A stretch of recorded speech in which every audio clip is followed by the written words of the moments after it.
Hey guys, and welcome back to another episode of Sonic Multiverse. We're finally here. After all the foreshadowing and buildup, we're finally going to be tackling the events of Sonic Forces in What If Tails Became Infinite. In this alternate timeline, Tails was successfully roboticized by the Deadly Six and eventually fell into the servitude of Dr. Eggman. From there, the events of Team Sonic Racing and Episode Shadow have played out differently from their original counterparts. And throughout it all, Eggman has been preparing his next major plan. So without further delay, let's jump right into this and see what the Mad Doctor has been cooking up. It was a lovely day on South Island. The sun was shining, the flickies were chirping, a cool summer's breeze flew throughout Green Hill Zone, but Sonic couldn't shake the feeling that something was off. As he raced towards Lost Valley, a section of Green Hill destroyed during the Deadly Six's plan to drain the planet, Sonic found a number of badniks setting up shop among the sand dunes. Not wasting any time, Sonic quickly dismantled the machines with a series of homing attacks, but that's when he heard a thud in the distance. To Sonic's shock, a giant sandworm emerged from the ground nearby, riled up by the explosions. This was one of the very same sandworms he had faced on the Lost Hex. Sonic began to question what this thing was doing on Earth. How was it on Earth? But before he could get any answers, the beast suddenly lunged at the blue hedgehog. Sonic dodged out of the way, leaping onto one of the many platforms above. And as the worm turned towards its prey once more, Sonic leaped off of the platform, homing attacking the beast on its white collar. This was a deadly strike, forcing the worm to retreat. The recoil bounced Sonic onto one of the many loops in Lost Valley. Sonic smirked triumphantly, but his look soon turned grim. As he looked out into the distance, he could see Sunset City engulfed in flames, as a series of massive Death Egg robots marched throughout the city. It was obvious who was behind this. Sonic clenched his fist before racing off to save the day and put a stop to Eggman's latest plan. The residents of Sunset Heights were trying to defend themselves, but Eggman's forces were vast and had them severely outgunned. A red wolf, codenamed Gadget, was doing his best to hold the line, while his squad was trying to get as many civilians out as possible. However, the rookie was clearly losing, and he knew it. Before long, one of the many egg pawns got in a lucky hit, knocking Gadget to the ground.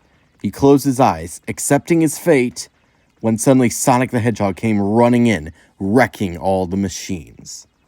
Sonic gave the rookie a confident smile.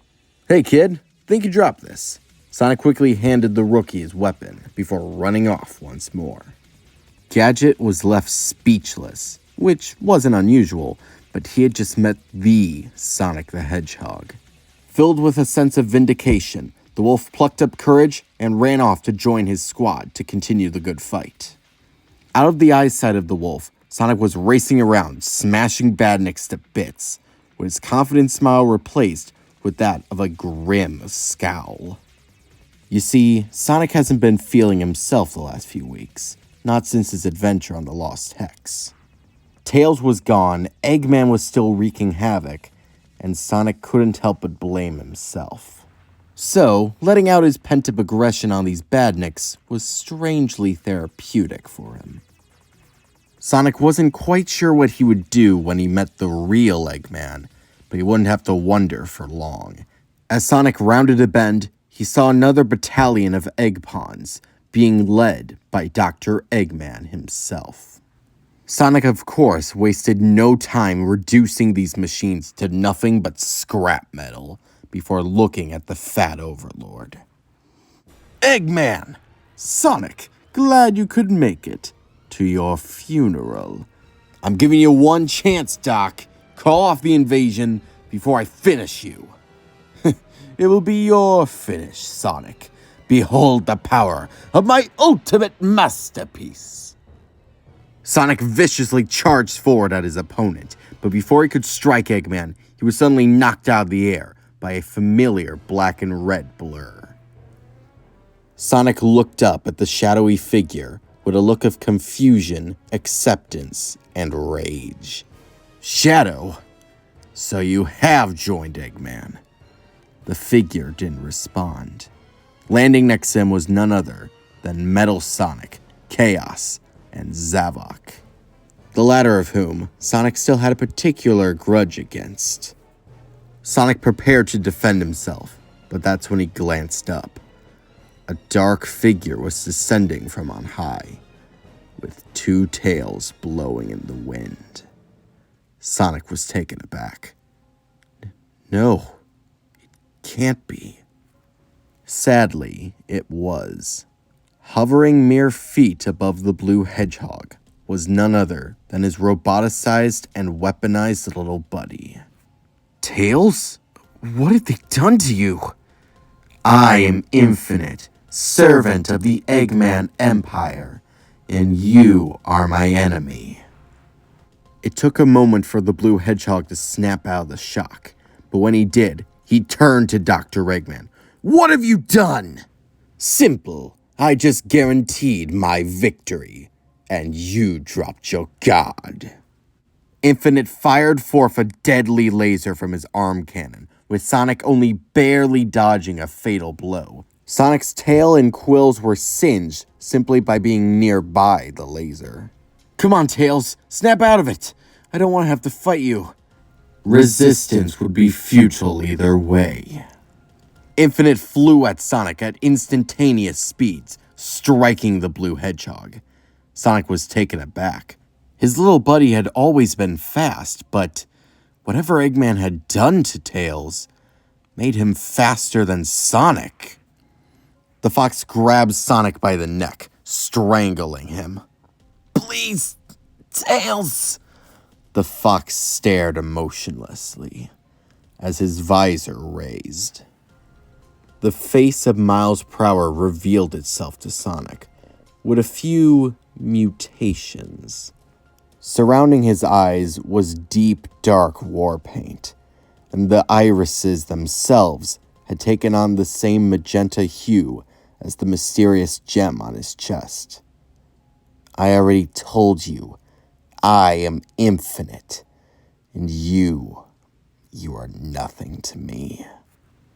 Infinite then threw Sonic against the wall, and as the blue hedgehog collapsed onto the ground, he began to give in to his wounds, falling into unconsciousness, where the last thing he saw was the sudden appearance of a death egg looming over Sunset Heights.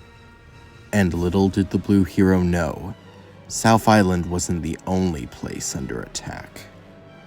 Around the globe, hundreds of death eggs appeared out of nowhere, each with their own army of badniks backing them up.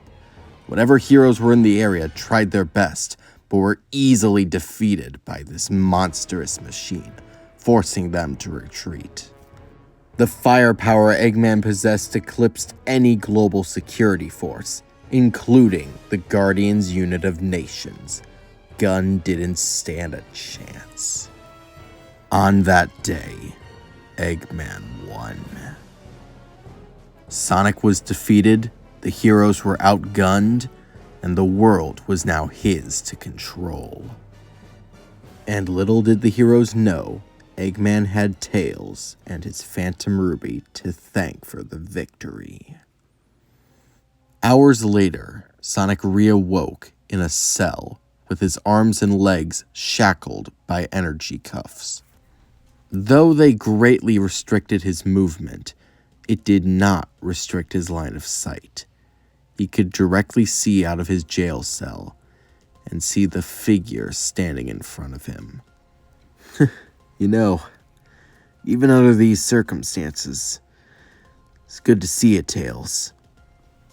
I told you once before, my designation is infinite, and you are an enemy of the Eggman Empire, and as such will be punished thoroughly. Sonic gave a bittersweet smile.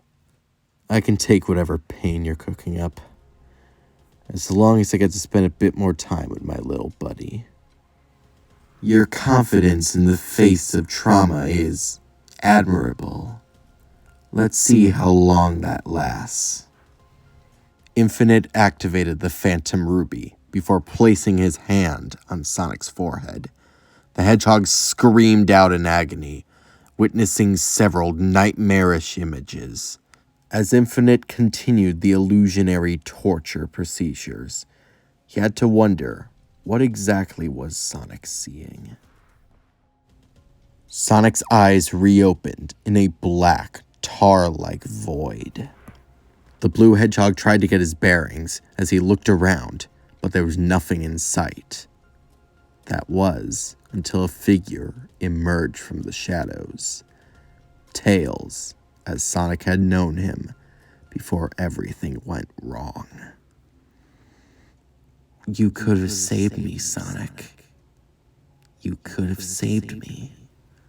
Sonic had no idea how this was even possible, but as he saw the young fox, he began apologizing profusely. I'm so sorry, Tails.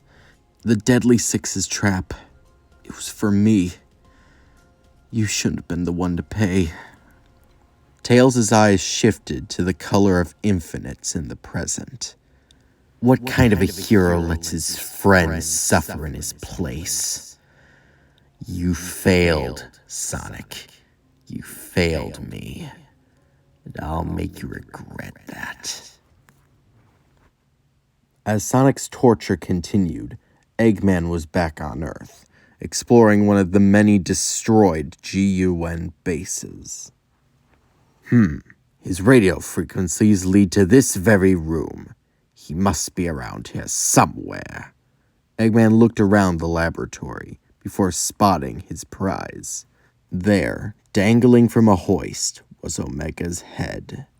For those who don't remember, Omega was destroyed during our adaptation of episode Shadow and was needing repairs.